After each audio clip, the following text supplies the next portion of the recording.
प्रिय बंधु, जय श्रीमन्नारायण। आज आप सभी लोगों के लिए चैत्र मास के शुक्ल पक्ष की एकादशी कौन सी आएगी और उसका क्या प्रभाव होगा, वह उस एकादशी का नाम क्या है और वह एकादशी कब है, पूरी जानकारी आप सभी लोग इस वीडियो के माध्यम से प्राप्त करेंगे। कथा के साथ में, विधि के साथ में व्रत कब रखना है। 8 अप्रैल के लिए दिन मंगलवार के लिए एकादशी का व्रत है। यह एकादशी कामदा एकादशी के नाम से विख्यात है। इसलिए एकादशी का व्रत 8 अप्रैल मंगलवार के लिए है। यह रात्रि में 9:14 तक रहेगी और द्वादशी 9 तारीख बुधवार के लिए रात्रि में 10:56 तक रहेगी। अर्थात 9 तारीख बुधवार को प्रातःकाल 9 बजे से पहले पारायण करना शुभ रहेगा। और एकादशी बड़ी ही पावनी है क्योंकि नवरात्रों के बाद में यह एकादशी आती है। नए साल की पहली एकादशी, अर्थात हमारा नया साल 2082 चढ़ गया है संवत। इसलिए नवरात्रों के बाद में यह जो एकादशी आएगी, यह साल की पहली एकादशी होगी। इस एकादशी का नाम कामदा एकादशी होगा। अब आप सभी लोग एकादशी की कथा श्रवण करें। युधिष्ठिर ने पूछा, वासुदेव आपको नमस्कार है। अब मेरे सामने यह बतलाइए कि चैत्र शुक्ल पक्ष में किस नाम की एकादशी का व्रत करना चाहिए और कौन सी एकादशी होती है। भगवान श्री कृष्ण बोले, राजन एकाग्र चित्त होकर के यह पुरातन कथा सुनो, जिसे वशिष्ठ जी ने दिलीप के पूछने पर कहा था। दिलीप ने पूछा, भगवान मैं एक बात सुनना चाहता हूँ। चैत्र मास के शुक्ल पक्ष में किस नाम की एकादशी होती है। वशिष्ठ जी बोले, राजन चैत्र शुक्ल पक्ष में कामदा नाम की एकादशी होती है। वह परम पुण्यमयी है। पाप रूपी ईंधन के लिए तो वह दावानल के समान है। प्राचीन काल की बात है, नागपुर नामक एक सुंदर नगर था जहाँ सोने के महल बने हुए थे।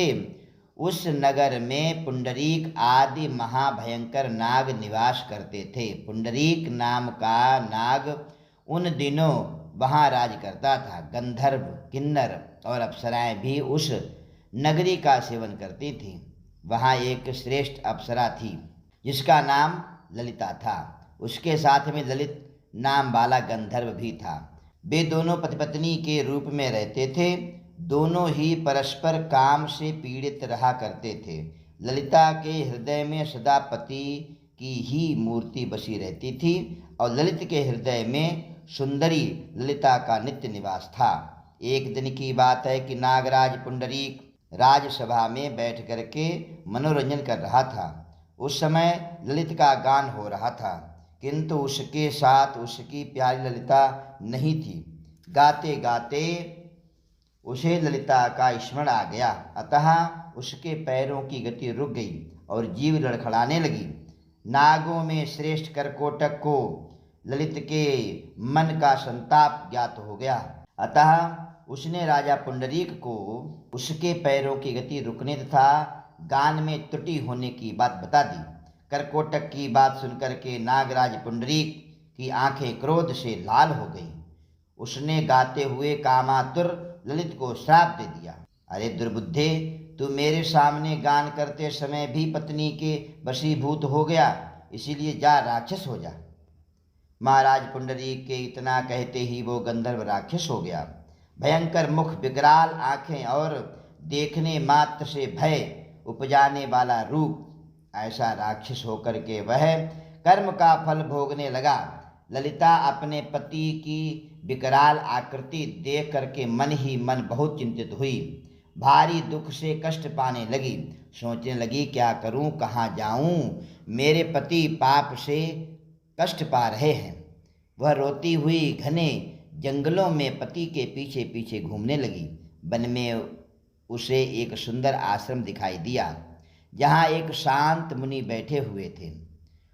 उनका किसी भी प्राणी के साथ बैर विरोध नहीं था।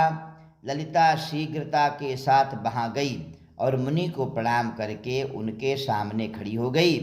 मुनि बड़े दयालु थे।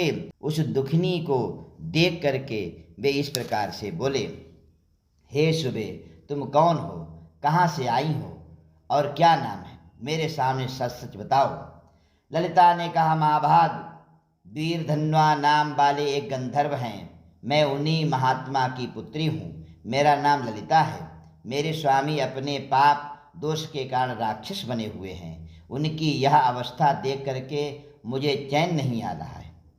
ब्राह्मण, इस समय मेरा जो कर्तव्य हो वह बतलाइए। विप्रवर, जिस पुण्य के द्वारा मेरे पति राक्षस भाव से छुटकारा पा जाएं, उसका उपदेश कीजिए। ऋषि बोले, हे भद्रे, इस समय चैत्र मास के शुक्ल पक्ष की कामदा नामक एकादशी तिथि आ रही है, जो सब पापों को हरने वाली और उत्तम है। तुम उसी का विधि पूर्वक व्रत करो और इस व्रत का जो पुण्य हो वो अपने पति के लिए दे डालो।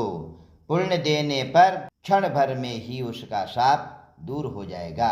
राजन, मुनि का यह वचन सुन करके ललिता को बड़ा हर्ष हुआ। उसने एकादशी को उपवास करके द्वादशी के दिन उन महर्षि के समीप ही भगवान वासुदेव के श्री विग्रह के समक्ष अपने पति के उद्धार के लिए यह वचन कहा, मैंने जो यह कामदा एकादशी का उपवास किया, उसके पुण्य के प्रभाव से मेरे पति का राक्षस भाव दूर हो जाए। वशिष्ठ जी कहते हैं, ललिता के इतना कहते ही उसी क्षण ललित का पाप दूर हो गया और उसने दिव्य देह धारण कर लिया। राक्षस भाव चला गया और पुनः गंधर्व की प्राप्ति हुई।